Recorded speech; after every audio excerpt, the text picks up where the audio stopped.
escritura se envía digital, bajamos el RFC o el EIN de la empresa, digital igual, ya nomás se requiere físicamente ir a aperturar la cuenta bancaria. Esa parte sí no se puede manejar a distancia. Antes sí nos permitían, pero ahora pues ya cambiaron ahí los reglamentos. Tenemos que ir todos los socios físicamente a abrir la cuenta bancaria. Sí, adelante. No. Eso es bueno. Oye, para el caso particular de que formas una empresa en Estados Unidos, existe, al igual que en México, una vez que la formas, la obligación de mensualmente estar teniendo que hacer tu reporte. Aquí en México tienes que hacer tu declaración mensual.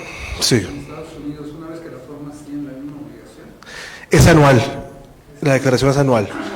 Entonces, de repente, no arrancamos o algo, se atoró o algo, igual la tenemos en stand-by hasta el siguiente año y ya mandamos la declaración de impuestos. Ahora los bancos han estado muy renuentes a abrir cuentas a los mexicanos. Sí. Inclusive están cerrando cuentas.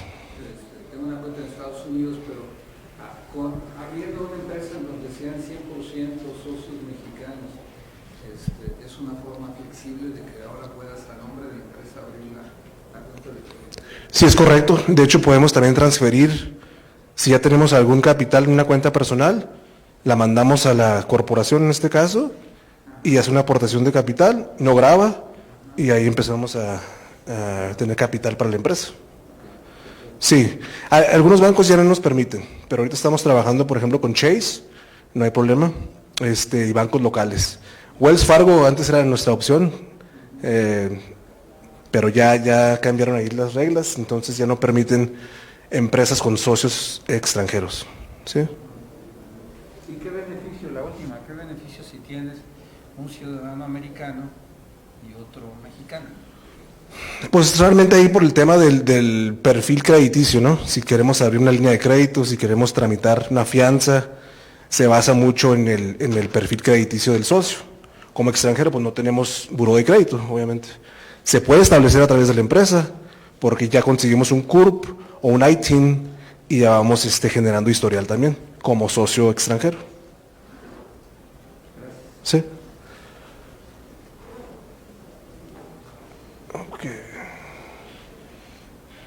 Bueno, igual aprovechando lo del TEMEC, obviamente sabemos que los productos y algunos servicios se pueden transferir entre los 3 países, evitando algunos impuestos como el IVA, etcétera. Entonces es un formato especial para estos 3 países. Igual podemos tener aquí la producción o los servicios y la facturación en Estados Unidos. Y ahí armamos algunos contratos para que todo fluya bien, ¿no? Bueno, aquí está, en esta gráfica básicamente nos dice cómo vamos a armar todo el show, ¿verdad? Primero recomendamos que se haga un plan de negocios, ¿sí? Es decir, una corrida financiera, para saber cuánto capital se va a requerir, cuáles van a ser los clientes, etcétera. Que es parte del estudio de mercado, para identificar cuáles son las opciones, a quién le podemos vender y cómo posicionar nuestro producto o servicio. De ahí ya pasamos a la estructura de la empresa, que igual puede ser, hay 3 o 4 opciones. Para extranjeros pues se limita un poco, pero ahorita explico exactamente cuál sería la opción óptima. Okay. De ahí nos brincamos ya a incorporar la empresa, es decir, la escritura de la empresa. Igual les comento, puede ser 1, 2 o más socios para una corporación. Se firma la escritura, se envía al registro público del Estado, y de ahí ya nos dan la alta, ¿ok? Una semana, básicamente. Ya con esa información, ya me subo al portal del IRS y les bajo un RFC o un EIN, Employer Identification Number. Ya con eso, igual ya tendríamos todo para operar, para facturar, para contratar empleados, firmar contratos. Sí, ya nació la empresa. Igual incluye un kit corporativo, es decir, los certificados de la corporación, el sello, todo lo formal, el libro corporativo, esa parte. Ya con toda esa información ya pasamos a la cuenta bancaria. Ya buscaríamos una sucursal en Texas o en el estado que vamos a dar de alta la empresa y sacamos cita. Ahorita podemos volar desde México directamente y pasamos a abrir la cuenta bancaria. No estamos limitados en esa parte. ¿Sí? De ahí nacen ahí conexiones con otros profesionales. Tal vez el abogado de inmigración, si vamos a buscar algún tipo de visa de trabajo, de inversión. Un realtor, si buscamos adquirir bienes raíces, o una renta de una bodega, oficina. Ya eso, después de que tengamos la alta de la empresa, podemos pasar a hacer todos esos procesos. Ok, aquí vemos las diferentes opciones de la estructura jurídica y fiscal. La corporación C es la tradicional, una corporación, una SADCB, ¿sí? Esta corporación paga sus impuestos directamente, es decir, no es transparente. Determinamos la utilidad de la empresa, del año, perdón, y de ahí pasamos a pagar una tasa del 21%. Es fijo, actualmente. Estamos anticipando que incrementen la tasa. Ahora con el cambio de administración sabemos que tal vez suba a un 25%, 26%, aún así más atractiva que la tasa en México, ¿no? 30-35%. La S Corporation es la misma estructura que una corporación C, sin embargo, es un régimen especial que nos permite que la utilidad se transfiera a los socios. Esta sí es transparente. En el ejemplo tenemos 2 socios, generamos $100,000 de utilidad. Eso se va a reflejar en la declaración del socio. Es decir, va a acumular 50,000 cada socio, de ahí va a tributar una declaración personal y ya meter sus gastos personales y pagar a nivel socio, ¿sí? Es transparente esa entidad. Sin embargo, no se permite tener socios extranjeros en una S Corporation. Si tramitamos algún tipo de visa de inversionista o de trabajo, sí seríamos elegibles para esta estructura, porque al momento de tramitar la visa nos van a otorgar un seguro social. Bueno, igual tendríamos que residir en el extranjero, en Estados Unidos en este caso, para poder llevar ese régimen. Aún siendo extranjeros, pero ya con un permiso. ¿Sí? La LLC, Limited Liability Company, es como una SDRL. Ese igual es transparente. Se paga a nivel socio. Sin embargo, si tenemos socios extranjeros, aquí el fisco me obliga a retener el 37% de la utilidad. Es decir, cada trimestre, 37% de la utilidad la tengo que mandar al IRS, esperarme hasta el siguiente año, como persona física, hacer una declaración no residente y tratar de recuperar ese importe, 20-25%. Se presenta la declaración y hay un reembolso en este caso, ¿sí? Sin embargo, pues eso obviamente nos pega en el flujo. Por eso normalmente no se recomienda esa estructura, al menos de que se prevé que se va a tramitar una visa o un seguro social, una residencia para el socio. Así ya no entraríamos en la retención, pagaremos los impuestos directamente a nivel socio, ya contando con un seguro social.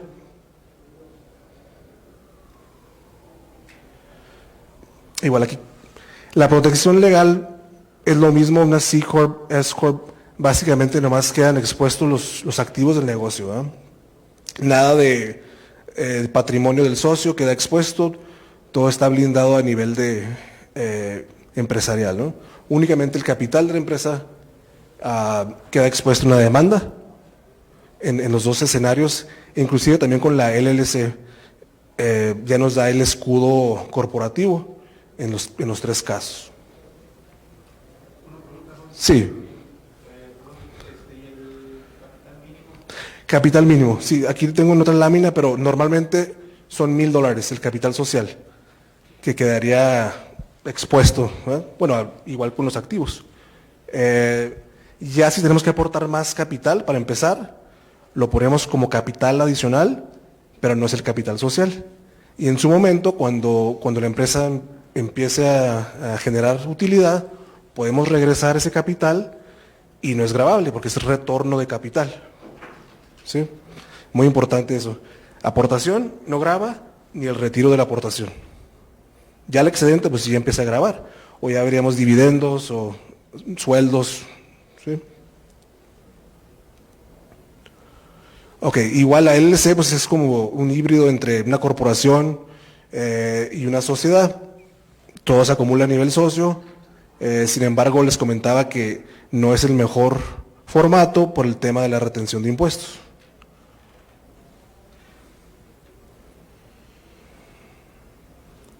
Sí, la retención del 37%, que es la tasa más alta ante la IRS. Ok, aquí están los pasos a seguir con el registro de la empresa. Primero, tenemos que ver si el nombre está disponible.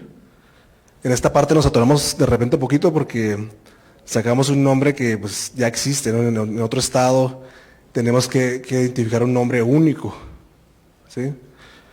Muchas veces le agregamos enterprises, industries, alguna extensión para que no se limite el giro. Es decir, Mesa Enterprises, pues puede ser diferentes giros, diferentes negocios. Y después le podemos agregar un DBA, una razón social a la entidad, si nos queremos especificar en maquinado o en algún tipo de servicio o producto. Pero yo les recomiendo que siempre sea un registro que nos permita hacer varios negocios, ¿no? Para no tener que duplicar otra vez, armar otra empresa. Inclusive en la escritura nos pregunta cuál va a ser el giro principal de la empresa. Ahí yo recomiendo que se ponga cualquier negocio lícito bajo las leyes en este caso de Texas o cualquier estado, y así no tenemos que agregar otra vez servicios de tal X. Ya queda completamente abierto el abanico de servicios o productos. Algunos estados lo permiten, algunos no. Pero la recomendación es siempre dejarlo completamente abierto el abanico. Sí, adelante. Oye, para el caso del nombre, o sea, si tienes una empresa mexicana, ¿sí? Si yo abro una cuenta ahorita en BBV, pero a lo mejor también abro una en Bajío, ¿no? Cualquier otra institución de crédito, pues yo puedo transferir entre una y otra de mis cuentas sin que eso cause pues un impuesto, sí, porque pues, al final de cuentas la razón social es la misma. En el caso particular de la empresa americana, si es una LLC, ¿sí? Puedes hacer exactamente lo mismo si le das el mismo nombre que tiene en México y lo logras registrar, o puede ser otra cosa. Sí, ahí realmente no figura tanto el nombre, más bien es la tenencia accionaria, quiénes son los socios, cómo lo estamos clasificando, como un préstamo, como una aportación, o si es una extensión, ¿verdad? La otra cosa sería que la empresa mexicana fuera dueña de la entidad americana. Ahí sí cambia poquito. Estamos hablando de una empresa mexicana que tiene las acciones de una empresa americana. Pero se puede. Sí se puede. Y ahí nomás tendríamos que acumular los ingresos de la empresa americana, aquí en México también, y acreditar el pago de impuestos que ya se realizó en Estados Unidos. Ahí en ese caso tú puedes tener, ¿existe la doble tributación?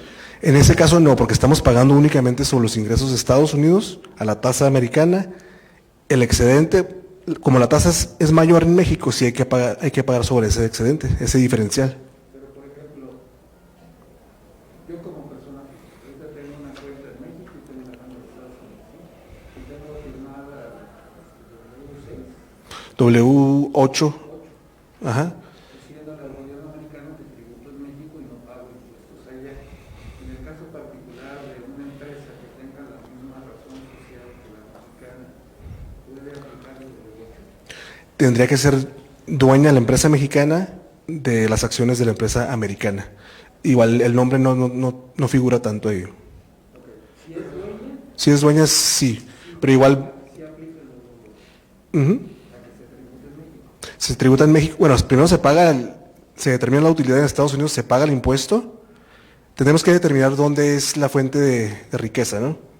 Si es una empresa que está vendiendo en Estados Unidos, pues hay que pagarle primero al IRS y al diferencial, ya lo acreditamos aquí el ingreso y el pago, ese acreditamiento. No es doble tributación, bueno, es doble tributación en el sentido de que si la tasa es más alta en México, pues sí hay que pagar sobre ese diferencial. Y viceversa, si yo tuviera acciones acá, las acumulo en declaración americana como es más alto el impuesto aquí, pues ya no pago nada, tengo un saldo a favor en base de ingresos del extranjero. Pero igual el nombre no figura ahí en ese caso. Es la tenencia accionaria de ambas empresas. Hay que sacar una fianza. Fianza no se requiere solamente que un proveedor o un cliente nos la pida, pero en sí no hay necesidad de una fianza. Bueno, en algunos giros sí, si ponemos un lote de autos, por ejemplo, nos piden una fianza. Si ponemos una empresa de logística, transporte, nos piden una fianza.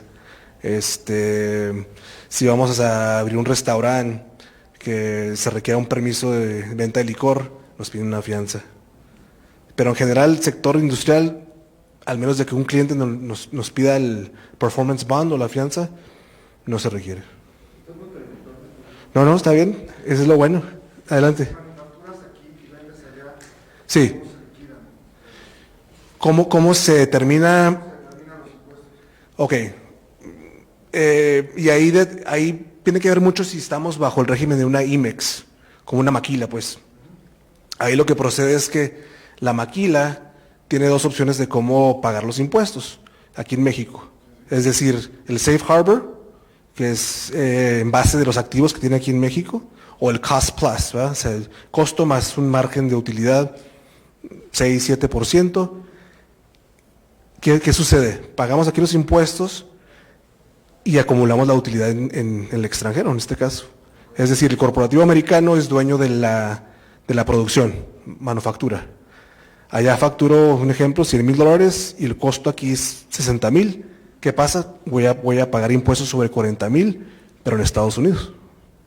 Y aquí ya tributamos ante el SAT y pagamos a lo mejor sobre ese diferencial del Cost Plus únicamente.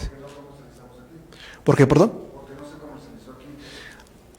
Pues sí, porque la venta se está, o sea, en este caso el producto se está exportando a Estados Unidos o a donde sea, y el que está facturando es la empresa americana y está acumulando el ingreso. Su costo va a ser lo que le está pagando en este caso, la maquila.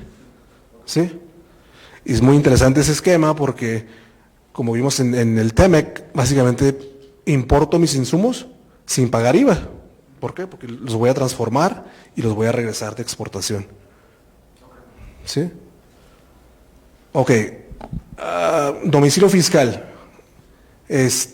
Normalmente no contamos con un domicilio fiscal. Lo que podemos hacer al inicio es dar de alta, por ejemplo, el domicilio fiscal del despacho. Eso nos permite ya avanzar con el proceso. ¿Sí? Y cualquier notificación, cualquier tema, pues lo atendemos en el despacho y eso nos permite avanzar con el trámite. Ya si se renta una bodega, una oficina o algo, pues se cambia el domicilio fiscal, es rápido. O muchas veces no se requiere. En el caso de que la manufactura o los servicios estén aquí en México, únicamente el domicilio fiscal es para poder facturar y tener un domicilio. O sea, es virtual el tema, no se requiere otro domicilio. ¿Puede ser tu domicilio personal? Sí puede ser, no lo recomiendo, digo, igual porque pues no se ve tan formal, ¿no? Ante un cliente, pues tener un registro de una casa, ¿no? Sí se puede, lo que no puede ser es un apartado postal o un P.O. Box, pero mientras sea un domicilio físico, sí avanza. Pero ahí tenemos que ver también en cuál estado vamos a dar de alta a la empresa. Bueno, los estados que no tienen un impuesto estatal. O sea, los peores son California, Nueva York, porque hay impuesto a nivel federal, estatal y en muchos casos municipal. Entonces tratamos de evitar esos estados. Por ejemplo, en Texas no hay impuesto estatal. Florida tampoco no hay impuestos estatal. Si tú tuvieras que formar una empresa, ¿en cuál estado la formarías? Pues obviamente somos tejanos, ¿verdad? Obviamente vamos a apoyar No, pero por el tema de que se hace muy rápido todo el registro. Ya si tenemos que operar en otro estado es fácil, ya nomás es registrarse en el otro estado y llevar un control sobre las ventas. Esta venta se concretó en Texas, pues no tiene impuesto estatal. Está en Florida, pues tampoco. Nueva York únicamente pagaríamos sobre los ingresos en ese estado. ¿Sí?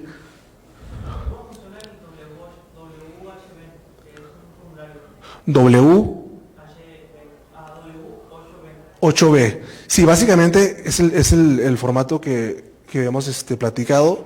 Es para informarle al gobierno americano que somos extranjeros.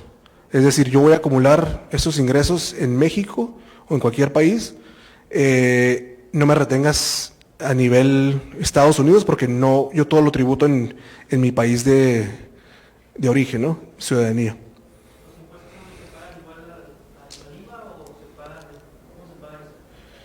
Normalmente ese formulario es, por ejemplo, si tenemos un cliente en Estados Unidos, ¿verdad?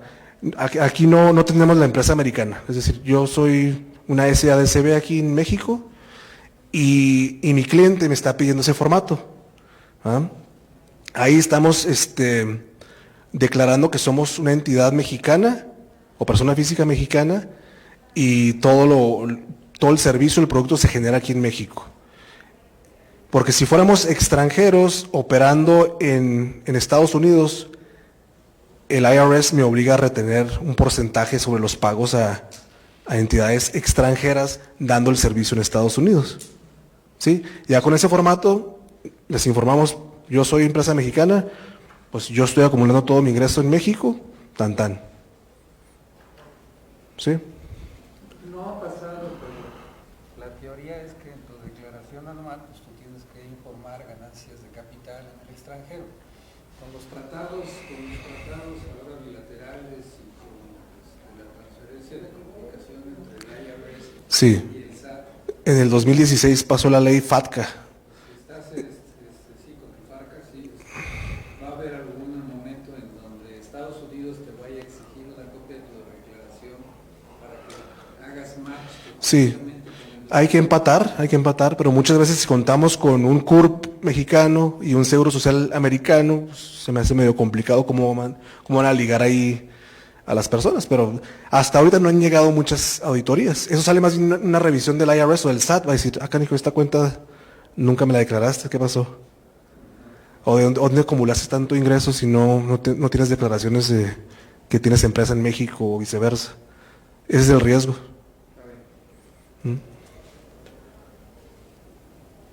Ok, domicilio fiscal. Ya pasamos a la sociedad. ¿Qué información contiene? Número de acciones, quiénes son los socios, si vamos a tener presidente, vicepresidente, tesorero, etcétera. Si fuera una LLC, son miembros o members, todos los socios. Aquí lo que habíamos comentado es que se puede abrir otros giros dentro de la misma empresa. Con la razón social nos permite tener diversos giros. Ahí nomás es cuestión de registrar cada giro. Sí. No importa que si ya hay una empresa en Estados Unidos operando y se dedica a limpieza, por ejemplo, y deseas a esa misma empresa agregarle otra actividad que sea industrial, por ejemplo, que no tenga nada que ver con limpieza, ¿se puede? ¿Sí se puede? Claro que sí. Sin embargo, hay casos donde no se recomienda que se agregue tanto, no poner o sea, no exponer los activos, vaya. Es decir, si tengo una empresa que se dedica a manufactura o a ventas, comercializadora, no necesariamente quiero poner una transportista bajo esa estructura, porque si hay alguna demanda, se van a ir sobre los activos de, a lo mejor los camiones, tractocamiones o algo que tengamos de activos. Entonces, sí es importante estudiar esa parte y tal vez segregar. También si vamos a comprar un inmueble, no lo queremos tener dentro de la empresa que opera. Una demanda, pues esos activos están expuestos. Entonces ya podremos formar otra entidad exclusivamente para bienes raíces y le renta a la que opera. Sí. Sí, conviene, yo hago maquinaria. Ok. Hago otras cosas, vendo una máquina, ¿es recomendable poner una comercializadora ya o mejor vender directo? Depende también si compramos los insumos en Estados Unidos, sería tal vez interesante armar una comercializadora para comprar los insumos, o en este caso exportarlos a México, aquí armar el producto y ya vemos si nos conviene más vender a través de la empresa mexicana o la americana o simplemente hacemos un contrato entre las empresas. Ahí el tema es ver el impuesto, el efecto fiscal global, o sea, ya no limitarnos nomás a México o Estados Unidos. Si armo esa estrategia, ¿en qué me va a beneficiar? Pues básicamente voy a pagar la tasa del 21% en Estados Unidos, a lo mejor concentro más una gran parte de la utilidad en Estados Unidos, especialmente si voy a reinvertir ese capital. Quiero seguir creciendo, allá dejo el recurso y pago menos impuestos. Esa es la ventaja, ¿verdad? ¿Sí? Igual aquí dice doing business as, ahí podemos tener 3, 4, 5 razones sociales. Igual cuidando la parte de no exponer todo, o sea, no concentrar todos los activos en una sola empresa tampoco. Ok, el siguiente paso, ya mandamos la escritura, ya está aprobada por el Registro Público del Estado. Lo que sigue es obtener un EIN, Employer Identification Number, el RFC básicamente de la empresa. ¿Sí? Igual entramos al portal del IRS, con mi cédula profesional, bajamos los datos y tenemos el RFC al momento. Por eso es muy rápido el trámite. ¿Sí? Ya con ese EIN ya podemos contratar empleados, ya podemos hacer todo, darnos de alta con la industria o con los clientes, es lo que nos van a pedir. La escritura tal vez y el RFC de la empresa. ¿Sí? Bueno, es el formato que se manda. Lo que les comentaba del número de identificación para personas extranjeras es el ITIN, International Taxpayer Identification Number. Funge como un seguro social. Sin embargo, sabemos que no nos da ningún estatus legal para permanecer en el país, es nomás para tributar, ¿sí? Pero ya como socios de una empresa americana, podemos pedir este registro, que eso nos permite ya armar un perfil crediticio, ¿sí? Ahí mismo en el banco les podemos comentar, oye, pues me interesa una tarjeta de crédito, ya con mi CURP, con mi ITIN. Al principio, pues sí, van a ser $1,000, $2,000, pero le damos vuelta, van incrementando ahí el límite y posteriormente, pues ya podemos incrementar nuestro puntuaje y ya pues, nos abre más el panorama, ¿no? Igual si queremos comprar un vehículo a través de la empresa, se puede hacer también directamente. Nos van a pedir ese número para poder ligarlo a la empresa, ¿sí? Pero es muy importante, si abrimos una empresa en Estados Unidos, hay que sacar este número para cada socio, ¿sí? Igual, el seguro social se puede obtener a través de la empresa si tramitamos una visa de inversionista, de profesionista. Ahorita voy a explicar las visas que existen, pero ahí sí nos otorgan ya el seguro social. La desventaja es que si no arreglamos una residencia permanente, muchas veces cotizamos a un sistema que nunca le vamos a sacar provecho, ¿no? Hay que tener cuidado con esa parte también. Al menos de que la intención sea ya convertirnos en residentes permanentes, es cuando ya echamos a andar la nómina para el socio. ¿Sí? Ok, el registro estatal, aquí estamos hablando un poquito de lo que es el IVA, el sales tax. ¿Sí? En general, los servicios no graban, no como en México. O sea, en Estados Unidos los servicios en sí no graban ese IVA. Por eso es muy importante, si tenemos algún contrato con la industria, sobre todo, que no puede acreditar esos pagos de IVA, ofrecerles la figura, oye, te puedo facturar desde Estados Unidos para eliminar o bajar ese tema del IVA. O sea, les encanta esa parte. De hecho, muchas empresas en la industria ya están obligando a los proveedores, es decir, sí me gusta el servicio, me gusta el producto, pero busca la manera de facturarme desde Estados Unidos. ¿Sí? Y ahí podemos jugar un poquito con el tema del IVA.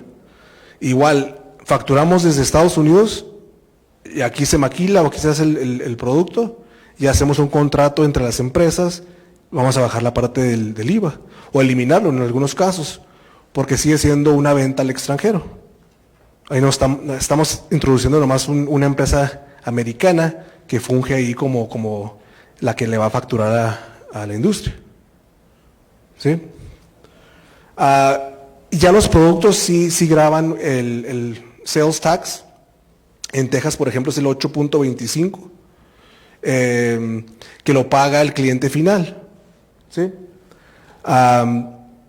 Si vamos a revender el producto, hay un certificado de reventa que nos va a dar nuestro cliente, decir, oye, yo lo voy a revender, no me cobres el IVA. ¿Sí? Normalmente el cliente final, usuario final, es el que paga el impuesto. Entonces, si yo tengo un cliente que lo va a revender, igual no aplica el sales tax. Ya le paso la bronca a él, ¿no? Básicamente ahí sigue el tema.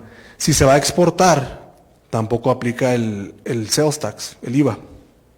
Igual ahí ya el cliente me tiene que llenar un formato donde básicamente me da sus datos, su RFC, para yo omitir o no hacer la retención, no cobrar el impuesto, el sales tax.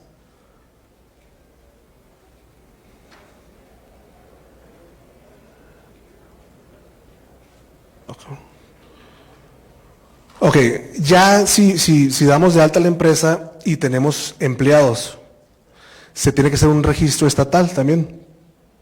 A los 10 días que contratemos a un empleado, tenemos que hacer primero el registro federal para checar que realmente pueda trabajar, que el seguro social sea válido del empleado, y aquí en este caso en Texas pasamos a hacer el registro estatal. Porque hay que pagar impuestos, en este caso a nivel estatal, acerca de la nómina. O sea, se figura un porcentaje y se paga cada trimestre sobre el número de empleados que tengamos en cada estado. Igual, no se requiere tener empleados. O sea, una empresa puede operar sin empleados. Si realmente todo es virtual y no se requiere la presencia de algún empleado, o sea, no pasa nada. Podemos declarar, no tengo empleados, y aquí está mi margen, utilidad, pagando impuestos, pues no pasa nada, ¿no?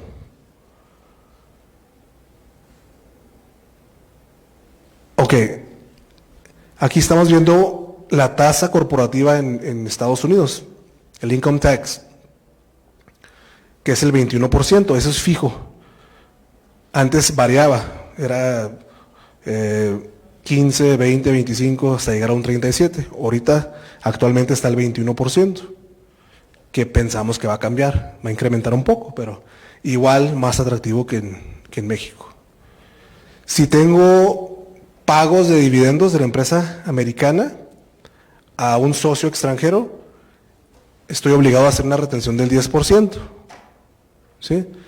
Ya si el socio extranjero no quiere tributar en Estados Unidos, ya acabó. ¿Sí? O puede optar por declarar y ver si hay un tipo de reembolso. Pero el 10% pues está muy atractivo en ese caso. Ok. También con los empleados tenemos un impuesto federal, que es el FICA, el Seguro Social Americano, y Medicare. Es el 6.2% del empleado y el 6.2% del empleador. En el caso del Seguro Social, 1.45% empleado y empleador. En el caso de Medicare, es decir, 7.65 por 2, 15.3% de la nómina se va a esos impuestos. La mitad lo paga el empleado, la otra mitad el empleador. Igual, si hay una retención de ISR, ese es a nivel ya empleado, es una retención que se va a hacer si el empleado gana arriba de cierta cantidad. Pero el empleador ya no tiene que poner más. La regla básicamente es el 10% de la nómina, se nos va en estos impuestos. 7.65 a nivel federal y un 2% estatal. No hay liquidaciones en Estados Unidos. ¿Okay? No hay aguinaldo, no hay vacaciones pagadas. O sea, no nos obliga el gobierno en hacer esos pagos. Sin embargo, pues para ser competitivos y tenemos que ofrecer esos beneficios, vaya. Pero no estamos obligados a hacerlo. ¿Sí? Y aparte no tenemos el PTU, que es el 10%, ¿no? Si no estamos obligados a pagar el PTU, ni liquidaciones. Digo, al menos de que sea una demanda por algún tema de despido injusto o algo así, pues ya sí procede un tipo de demanda laboral.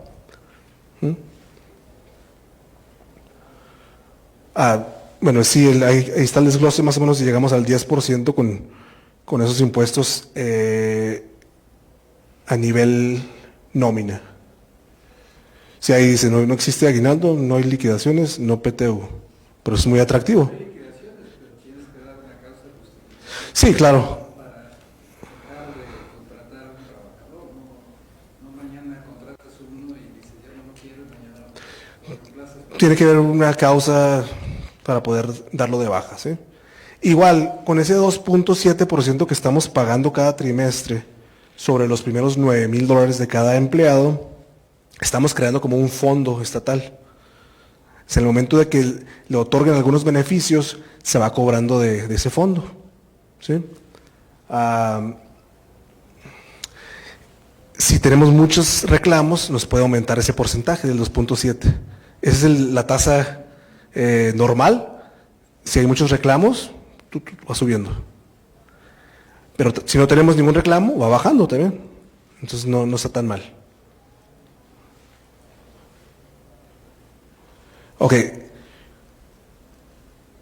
En Texas existe un impuesto sobre las ventas. No es estatal, pero es en base de, digamos, franchise tax. Si tenemos ventas arriba de $1.2 millones, ya entraríamos en ese rubro. Si no tenemos ventas arriba de esa cantidad, pues no procede. Y aparte, si yo tengo ventas fuera del estado o fuera del país, no se acumulan aquí en ese monto. Es decir, únicamente las ventas que se registran en el estado. Es que muchas veces podemos eliminar este impuesto. ¿Sí? Cuando tú compras y vendes un inmueble por parte de la empresa, sí, pues evidentemente ingresa, sale. No es realmente una facturación. De todas maneras aplica esto. ¿Sería un ingreso de todos modos para la empresa? ¿Sí? Digo, ahí lo interesante, hablando del impuesto no estatal, sino federal, compramos un inmueble, es decir, en $200,000. Y si pasa un año y lo vendemos en $300,000, por ejemplo, la tasa es únicamente el 15%. Es lo que llamamos long-term capital gain. Pero lo pagas sobre la utilidad. Sobre la utilidad. O sea, no es sobre la facturación, porque realmente En este caso sí sobre la facturación en estatal. Y en lo federal es sobre la utilidad. pero por venta de inmuebles aplica igual. Sí, porque es un ingreso para la empresa. Que ahí también pues hay deducciones también, no nomás es, rebasaste esta cantidad, hay que pagar impuestos. Hay 3 o 4 esquemas de cómo reducir ese impuesto. Costo de venta, por ejemplo, ya entraría ahí. El costo de venta, pues fue el precio por cual compramos la propiedad, es una deducción. Compensación, pago de nómina, también lo puedo deducir. O opto por el 70% de las ventas. Si es menor a esa cantidad, tampoco procede el impuesto. O sea, hay diferentes formatos para eliminar o reducir ese pago de impuestos.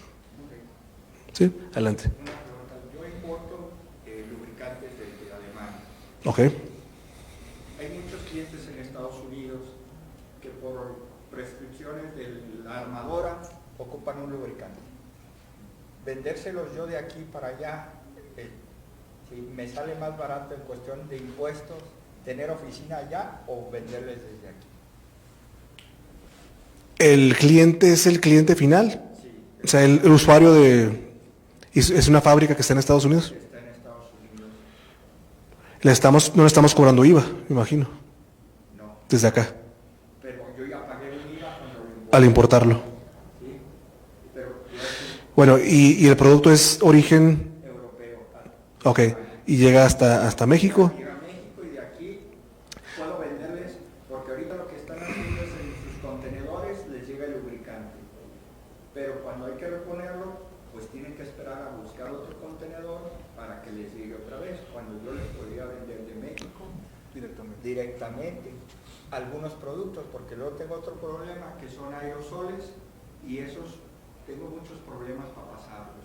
¿Sí? Traerlos son muy fácil, pero de México a Estados Unidos... ¿Cómo está el tema de los aranceles sobre esos lubricantes? No, pues como es europeo no pago aranceles. Casi creo que sí es mejor desde Estados Unidos. Sí. Yo voy a aplicar ese 8.25% tal vez, pero no pagaríamos el IVA. Y que me llegara directo Sí. acá, y de allá poderme traer para acá. ¿También? ¿Será lo mismo? Sí. Ok, igual estamos hablando del sales tax o el IVA, 8.25 en Texas. Los servicios no son gravables típicamente, únicamente la venta de productos. Igual comentamos que si hay un revendedor o el cliente no es el cliente final, no aplica tampoco ese pago. Si es un cliente industrial, típicamente también no procede. Ya tendremos que ver los diferentes escenarios para determinar si hay impuesto a pagar o no. Pero igual, yo, si voy a revender el producto, tampoco pago IVA al inicio. O sea, hay casos donde yo voy a comprar un artículo y se lo voy a vender a otra persona que lo va a revender. Entonces, en este caso, yo lo compré sin IVA, se lo paso a él sin IVA, obviamente un incremento, y él ya va trasladando el producto. Sí, adelante. Yo importo productos de Estados Unidos que son refacciones neumáticas y hidráulicas. Las vendo aquí en México. Ahí me convendría más tener, o sea, yo una empresa en Estados Unidos, comprarla directo y mandármela a mí mismo. Ahí sería más bien para balancear o ver el tema de ISR, ¿no? Aprovechando que en Estados Unidos es una tasa más baja. Es decir, compramos el artículo, le ponemos un sobreprecio, pagamos los impuestos en Estados Unidos sobre ese sobreprecio, aquí te incrementa tu costo, vas a pagar menos IVA, ISR. Sí conviene. Y aparte, pues ya te das de alta como empresa americana, tal vez tenemos acceso al sistema financiero, nos dan mejores términos de crédito también, ya siendo empresa americana, sí cambia mucho.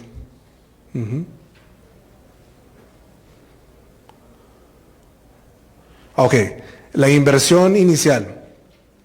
Básicamente el trámite de hacer el registro de la empresa, dar de alta todo lo que comentamos en la otra gráfica, del kit corporativo, RFC, escritura, más o menos son $2,000. Y el capital que se requiere para la apertura de la cuenta bancaria son $1,000. Entonces realmente se puede echar a andar todo con $3,000. O sea, no es tan caro como pensamos. ¿Sí? Ok, aquí estamos viendo la gráfica de cómo podemos, ahora sí, facturarle al cliente teniendo una sucursal en Estados Unidos o una empresa americana. ¿Ok? En este caso, la empresa americana le está facturando a la industria. ¿Sí? El recurso llega a la empresa americana, de lo cual le paga a su proveedor, que es la empresa mexicana, respetando un margen de utilidad en cada eslabón, ¿no? Ahí tenemos que determinar dónde queremos el capital. Si lo queremos en Estados Unidos, porque la tasa es más baja y se va a reinvertir en otros proyectos, es mejor aumentar la parte que se va a quedar en Estados Unidos. ¿Sí? O si realmente nomás la queremos como cuenta puente, porque el mismo cliente nos está obligando a facturar desde Estados Unidos, sería al revés. Le voy a cobrar un 5 o 6% a la empresa mexicana porque te estoy facturando. Soy tu empresa que te factura, vaya. ¿Sí? Y ya haremos un contrato ahí entre las empresas para estipular y ver dónde nos conviene más, concentrar la utilidad. Igual, muchas veces en Estados Unidos nos conviene tener ciertos gastos. Es decir, las compras de PayPal, Amazon, O sea, no son deducibles en México. Allá sí. Mientras yo lo pague a través de la cuenta bancaria de la empresa y pueda justificar que es un gasto de la empresa, es deducible al 100%. Los viáticos, 100% deducibles. Comidas, 50% deducibles. Si hay más flexibilidad en tema fiscal en Estados Unidos. O sea, no estamos tan limitados, tantos candados, vaya. Entonces, por eso tenemos que analizar cuánto podemos dejar del lado americano, meter esos gastos también y ya pagarle el diferencial a la empresa mexicana. ¿Mm? Y así pues estamos evitando la doble tributación, es decir, estamos pagando el impuesto en cada país, ¿sí? Pero no doble, sino que una parte la dejamos en Estados Unidos y la otra parte en México. Cuando tenemos empresas que llamamos partes relacionadas, tenemos que hacer este estudio, el estudio de precios de transferencia. O sea, tampoco podemos manipular el sistema. O sea, no voy a pagar nada en México, no voy a pagar nada en Estados Unidos. Para eso están estos estudios, para determinar cuál es el porcentaje, el margen adecuado. ¿Sí? Que igual tenemos algunos safe harbors, como habíamos comentado, especialmente si estamos fungiendo como maquila acá, que eran los dos escenarios, safe harbor o un cost plus. Bueno, ya si decidimos por invertir en la empresa, ya podemos tramitar una visa. Igual la B1, B2 es la que a lo mejor ya tenemos, ¿no? Que eso nos permite invertir en la empresa, más no trabajar en la empresa. ¿Sí? Podemos ir a contratar personal, podemos ir a firmar contratos, todo menos trabajar, que es difícil, ¿verdad?, ver esa parte, pero realmente sí se puede avanzar con esa visa, más no trabajar en Estados Unidos. Ya si buscamos, por ejemplo, una visa de inversionista, ¿cuánto nos piden de inversión? La ley no estipula un monto. Sin embargo, ya con la experiencia sabemos que 150, 200 mil dólares ya es viable. Y aparte, tenemos que generar 5 empleos, tal vez nuevos, de residentes americanos. Con esos dos factores, nos aprueban la visa de inversionista. ¿Sí? De ahí ya nos otorgan un seguro social, ya tendríamos acceso a todo el sistema americano, podríamos tener nómina, inclusive, una visa de inversionista. También hay otra visa que es transferencia de gerente, una L1. Es decir, yo me quiero ir a gerenciar la empresa en Estados Unidos, ¿ok? O uno de mis empleados claves, a lo mejor lo mando. Ahí como dice la visa de gerente, tiene que ir a gerenciar. O sea, tiene que ver otros empleados, tiene que ver un organigrama, ¿sí?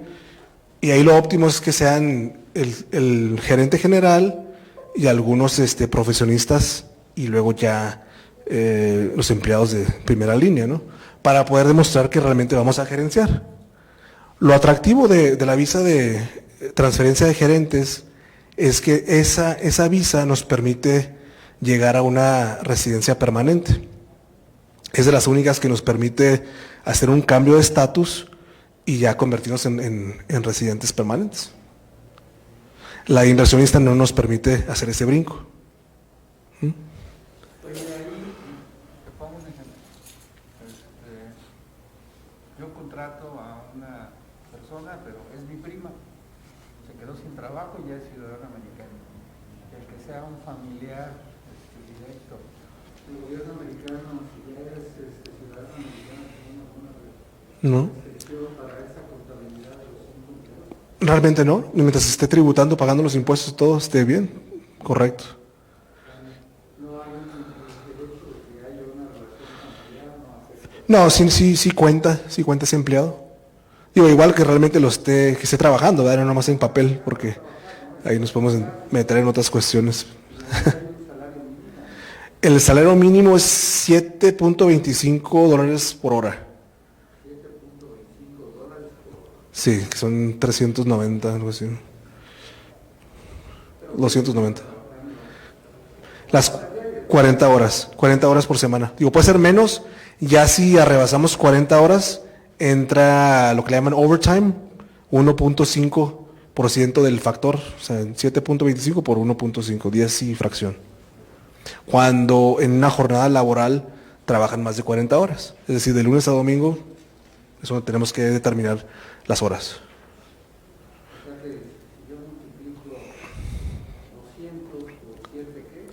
7.25. Entonces el salario mínimo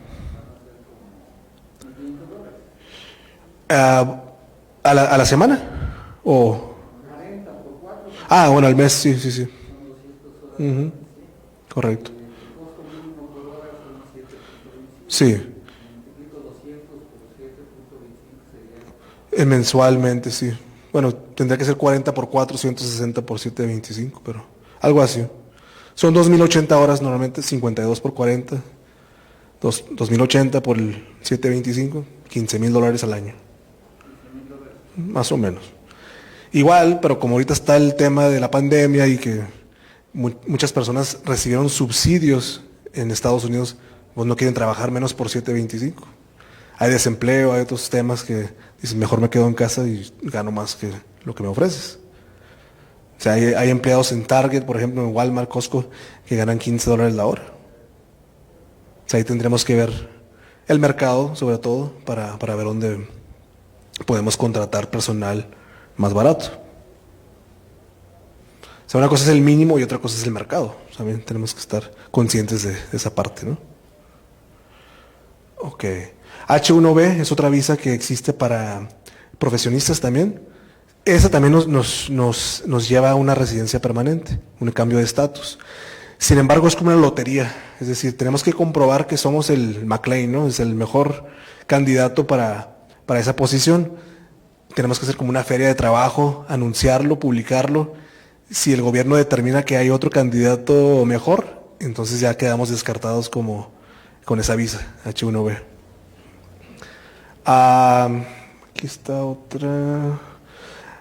Bueno, la visa es la de inversionista o comerciante. Es decir, si tenemos un negocio donde el 80% de nuestro negocio es en base de exportación o importación entre Estados Unidos y México, seríamos candidatos también para la E1. Y ahí no se basa en la inversión, más bien es en el volumen que hay de ventas, importaciones, exportaciones entre las empresas. ¿Sí?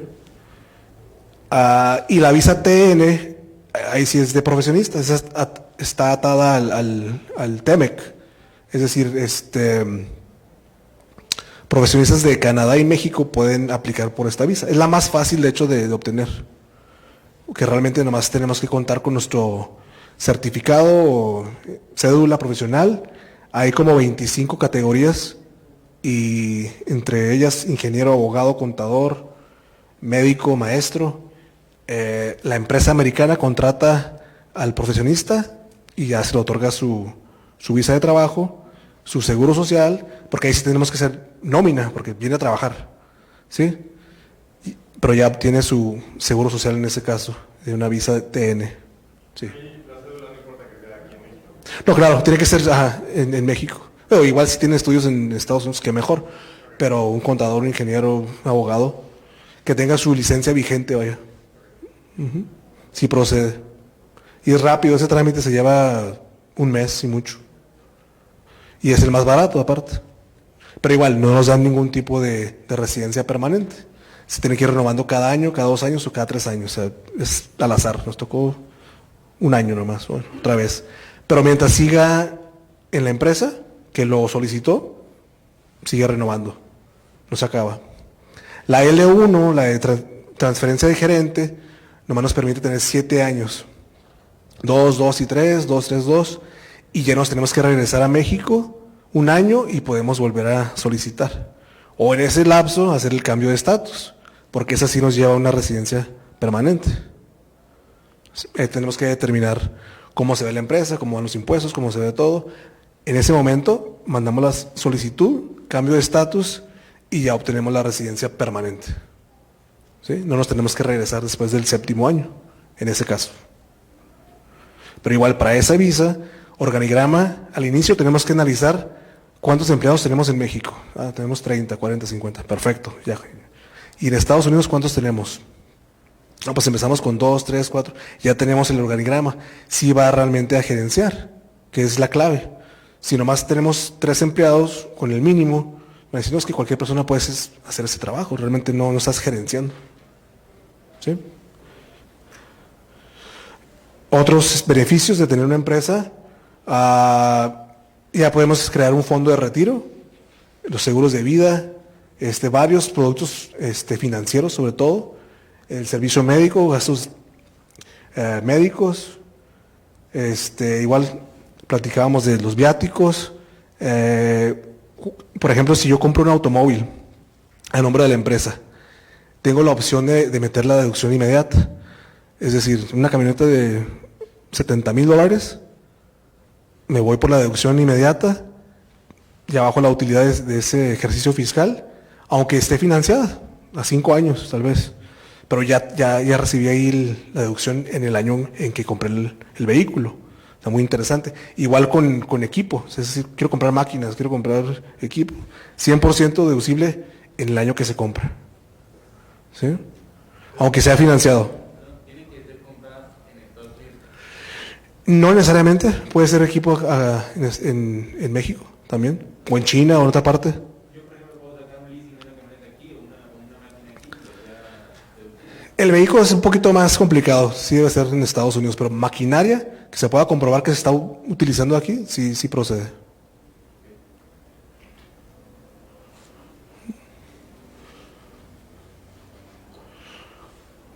Bueno, no sé si tengan alguna otra duda.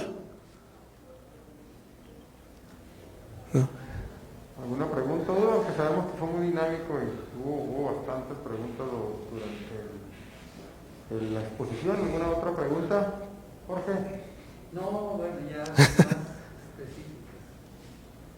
Sí, adelante. Yo nada más, por ejemplo, si importo cosas de China, pero se venden aquí en México, me convendría tal vez que de China lleguen a Estados Unidos y de allá para acá. ¿Habría algún beneficio fiscal? Tenemos que ver el tema de los aranceles sobre todo, porque cada producto tiene su tabla, ¿no? Hay que ver si nos conviene por Estados Unidos o directamente a México.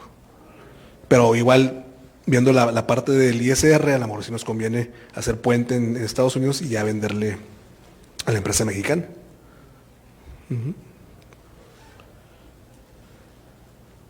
Perfecto, pues muchas gracias. Como les comenté, un fuerte aplauso a Paul, como les comenté.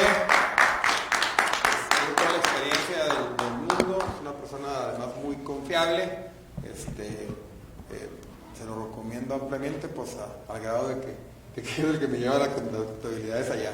Muchísimas gracias. ¿Mandé? Nos vestimos casi Luego igual. aparte vamos a hacer vocalizas en el brindis, vamos a cantar juntos. Compadre, Muchas gracias. muchísimas gracias por acompañarnos y bueno, aquí vas a andar, ¿verdad? Sí, claro. Para que puedan platicar y demás. ¿Sale? Gracias.